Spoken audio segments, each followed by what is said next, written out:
Hello everyone and welcome to the channel. I'm back to break down this 4-game NBA DFS slate on DraftKings. Before we get into it, if you do enjoy the content at any point in this video, if you could please leave a like on this video, subscribe to the channel, hit the notification bell, I would greatly appreciate that.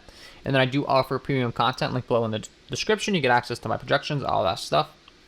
And I have recently been covering MLB as well, so if you're playing MLB DFS, check that out on the channel. And with that being said, let's go ahead and start breaking down this slate today.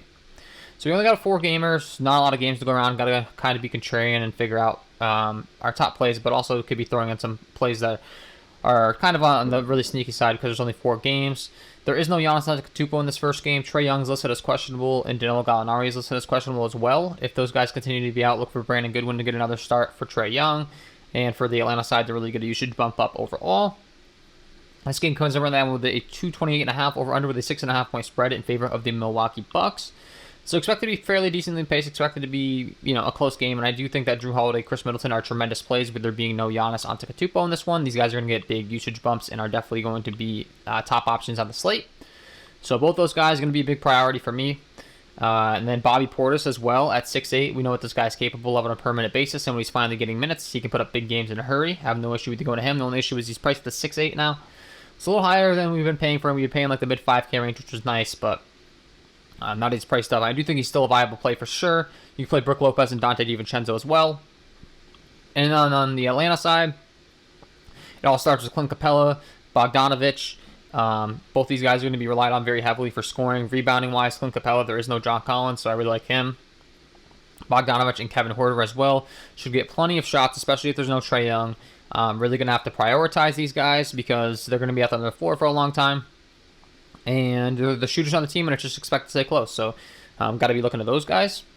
Golden State taking on Cleveland, second game on the slate. This game comes in with a 224.5 over-under, 8-point spread in favor of the Golden State Warriors. So, this game is expected to be, fairly decently paced for a Cleveland Cavaliers game. Typically speaking, these guys are in very slow-paced games, not really up-tempo. There is no Colin Sexton, there is no Kelly Oubre. So, with no Kelly Oubre, I'm going to like Andrew Wiggins, Draymond Green a lot more on the Golden State side. Both guys should get an increase in usage. And Draymond Green specifically, I've really had a lot of interest in him the last couple times out because there's been no James Wiseman. And when there's no James Wiseman, Draymond Green's going to go out there and do his thing. I used my lock of the night last time, putting up 45 DraftKings points in that one. And then last night, he went out there and put up 61 DraftKings points. So the guy clearly has a ton of upside. There's no James Wiseman. Keep that in mind. And that's why you're going to want to be playing him. Stephen Curry, same rule applies to him. He went out there and put up 67 DraftKings points. So the usage is going to be really condensed on this Golden State side. Got to have interest in these guys. On the Cleveland side, Jarrett Allen, Larry Nance Jr., Darius Garland, Kevin Love. These 4 guys you can really lock in on and feel confident. They're the ones that are going to get the most minutes. They're the ones that are the best fantasy point producers. And I think once you get past them, you're getting a little too cute with these other guys down in the low price range because they just don't produce.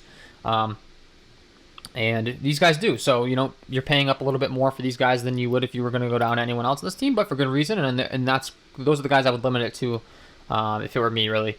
Boston taking on the Los Angeles Lakers. This game right now comes in with a 212 over-under with a 6-point spread in favor of the Boston Celtics.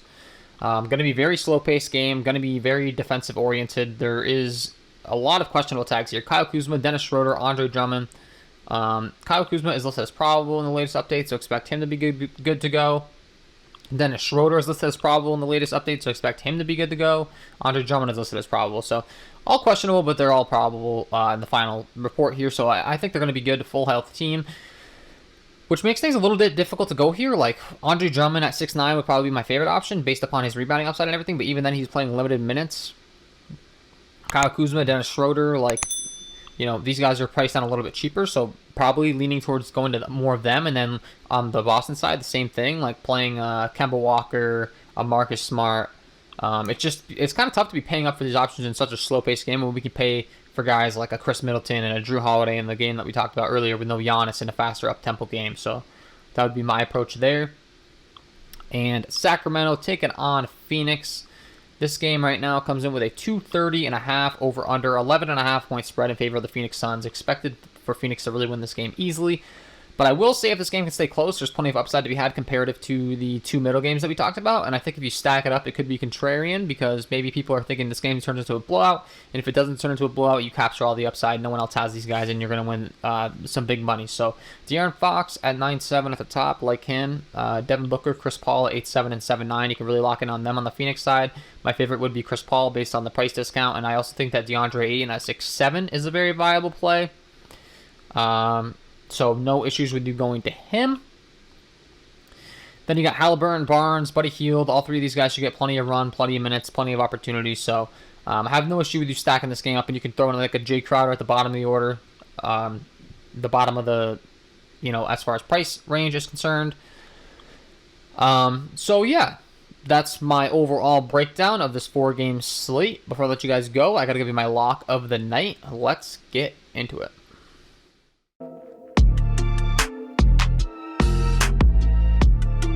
And my lock of the night tonight is going to be Drew Holiday for this Milwaukee Bucks squad taking on this Atlanta Hawks team. There is no Giannis Antetokounmpo. I expect Drew Holiday to have a lot of on-ball handling duties, a lot of usage to go around, and a lot of opportunity to really have a big game in this one.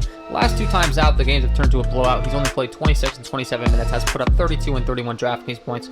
This one's expected to stay close. I really think that he could go out there and put up 50-plus DraftKings points. Love him in this spot, and he is my lock of the night. So there we go, guys. Drew Holiday, get him in your lineups, and that is all from me in this one. If you did enjoy the content, if you could please leave a like on this video, subscribe to the channel, hit the notification bell. That would be greatly appreciated. Wish you guys the best of luck as always, and we will see you in the next one.